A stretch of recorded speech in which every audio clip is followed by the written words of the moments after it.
Hey everybody, it's Kelly. Welcome back to another episode of Ask a Therapist.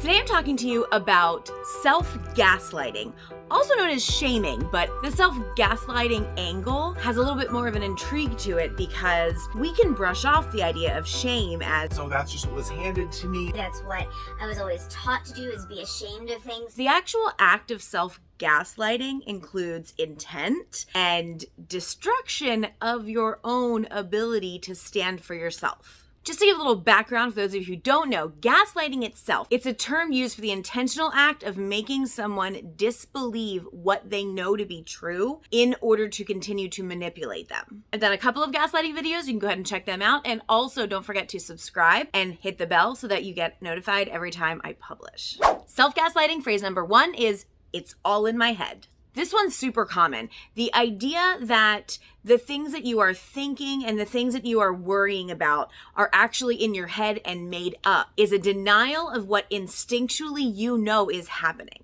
For instance, if you're going through a tough time in relationship with someone else, let's make it a friendship, and you feel internally that the friendship is changing. Maybe you feel like the person is not as connected to you as they used to be. Maybe you feel like you're pulling away from the friendship. Maybe there's just a different tone or a lack of interaction between you. It's pretty common for people to convince themselves that that's all in their head. And I want to leave the caveat, sometimes it is. Sometimes our perspective doesn't match the other person's perspective, and it's a great idea to have the conversation with them. But what the gaslighting of ourselves does is stops the ability to have that conversation. There's clearly some give and take on this one. If you start to see a pattern where a month or two into every friendship you feel this way, it is very possible that some of that's projecting and some of that's coming from inside of you. So maybe do a little bit of a dive into why 2 months in do friendships no longer hold that interest for you? Or why after 2 months do you think that you can't hold someone's interest as a friend? But by and large, if you are feeling a certain way, there's an option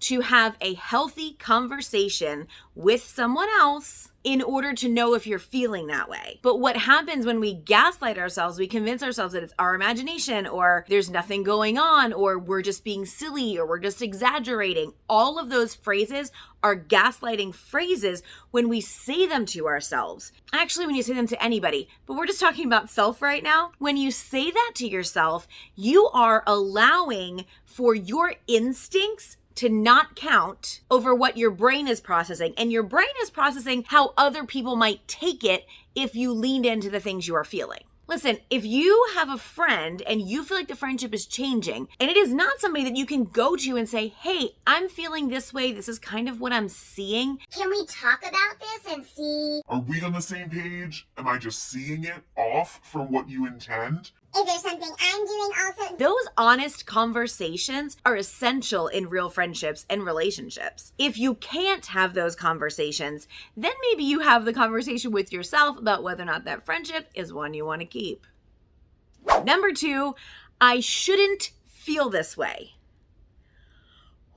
Oh boy, here's a favorite. What do you mean you shouldn't feel a certain way? If you feel some way, then you feel some way. Telling yourself that you shouldn't is external expectations on your internal emotions. Let me explain something to you. Society-wise, when humans were in like pairs, sometimes individual, nomadic times, the understanding of self was survival. Getting you what you need, food, water, shelter, safety. Getting yourself what you need was key. Years later, humans realized that getting what you need is sometimes easier when you group up together. When society became a together society, that's when should entered. Because before that, it was need. It wasn't even want that much. It was more need. I need food to survive. I need sleep to survive. I need water to survive. When you get into groups, into community with people, that's when should shows up in the first place.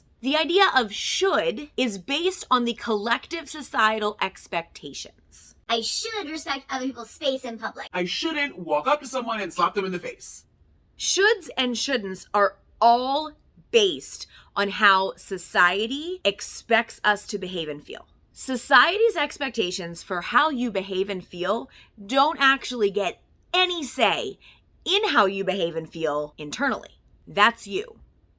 That's no one else's business, no one else's domain except for yours. So how you feel inside is how you feel inside. Understand, just because you feel a certain way inside doesn't mean you act on that certain way, right? You decide what the best actions to take are for you in general. And some of those shoulds come in there. To go back to that first example, if you have a friend who you feel is pulling away, for you to tell yourself, I shouldn't feel this way, that's harmful to self. For you to tell yourself, I do feel this way, and then in action, you decide what you should or shouldn't do. That's where shoulds and shouldn'ts come in. Now, society has really worked that a lot, and there's a lot of shoulds and shouldn'ts in society action-wise that are a little mangled, but we're really just talking about self here, so stick with me, okay? The idea that you shouldn't feel a certain way based on your right or your experience or your understanding of a situation is it's just so harmful. Please stop telling yourself what you should and shouldn't feel and start acknowledging what you do and do not feel. How many of us would be in different situations in some areas of our lives if we hadn't led with our should? If should hadn't been the biggest voice in the room when we're making a decision, especially big decisions sometimes, or when we're trying to identify who we are and be able to live that in the world, those shoulds are the things that keep us in heteronormativity. Those shoulds are the things that keep us in a religion that no longer makes sense given what we know about the world. Those shoulds are the things that keep us stuck in who we think other people expect us to be. You heard that, right? Stuck in who other people expect us to be. What if we cut out all that and just went with who we are? Number 3, I'm sure they didn't mean it. Does this actually matter? If you're upset over something that someone has done that involves you, what do you get out of I'm sure they didn't mean it? No, for real, like what do you get out of that? Does it make the situation better? Does it make it hurt less? Or do you convince yourself that it makes it hurt less because you can't get as mad at someone for an unintentional slight? You can absolutely get just as upset at an unintentional slight. A slight is a slight is a slight. Do you go raging and punching people in the face because of it? Maybe not. Maybe not all the time, right? But feeling the emotion of being harmed by another human, no matter what the scale of that is an authentic human experience, an authentic human emotion. And if you don't allow yourself to just feel the emotion, how do you get to the other side of moving forward with something? How do you ever move forward? If all you can think about is whether or not they intended to hurt you, you don't heal the hurt because you're still thinking about them. Number 4, I don't deserve happiness. What is it that you think you've done that is so terrible that you don't deserve happiness? Because I can guarantee you do.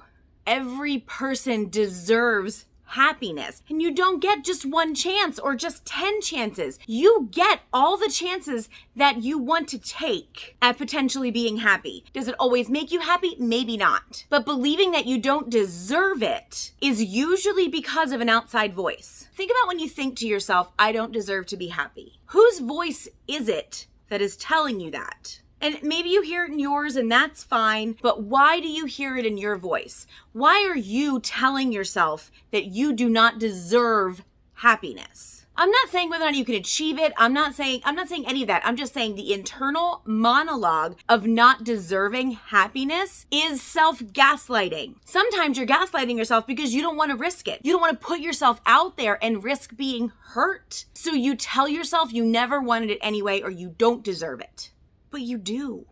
I hear this one more than the rest of these combined. I don't have real trauma. Sometimes it's I don't have real depression or I don't have real anxiety. And it really does come back to I don't have real problems because everyone else's problems are so much more real than mine. I am sorry for any time in your life you've ever gotten the message just because someone else is hurting means your hurt doesn't count.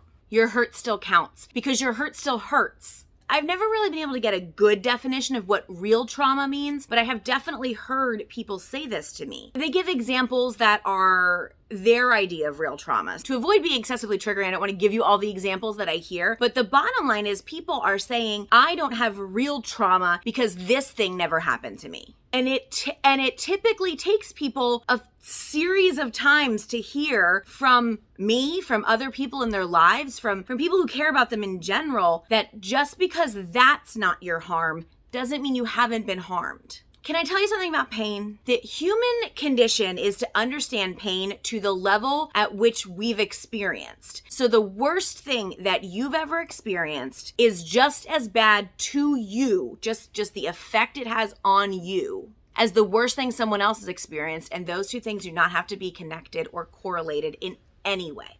We are all on these deep and lengthy journeys into ourselves and into understanding who we are, especially without some of the societal norms and religious norms and family norms sometimes that have been pushed on us for so many years. We're all on those journeys, and unfortunately, most of those journeys are actually solitary journeys. You can do them with someone, you can have companions along the way, you might even meet fellow travelers on the same type of a road you were on, but the journey of self-acceptance is yours. To deny the depth of your pain in order to hold space for someone else's pain, it just reflects a fundamental misunderstanding of pain. It's not finite. There's not like 100 pains and everybody gets one until there's none left. And if you get half of one, you don't have pain. That's not how that works. So many people have heard for so many years, well, there's people who have it worse than you. Chin up, buckaroo. You don't have it as bad as this. And you internalize that to understand that your pain is not real. Please stop gaslighting yourself like this. Stop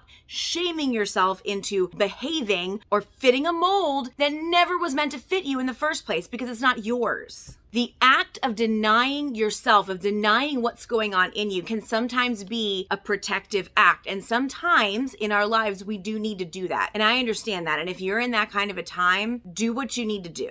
When we are safe enough to deal with our stuff, when we have enough distance from certain things to really start to see how it affected us, gaslighting your intuitive processes is not a favor to yourself. It's another disservice done to you, this time by you. If you found yourself in one of these and you have figured out a way to get out of that, go ahead and comment below. I know other viewers are going to want to hear from you about how that has happened for you. The community that is built on this channel is so supportive, and y'all have been amazing to each other. Gaslighting of self is such a hard habit to break. It can be broken, but it takes intentionality and desire to do so, like most habits. And when you're there, you're there. When you're ready to break it, you're ready to break it. And until then, well, the guilting of yourself is another aspect of gaslighting that doesn't need to be there. That's it for today. Thank you so much for being here. I will see you all next week. And until then, take care of yourselves and each other.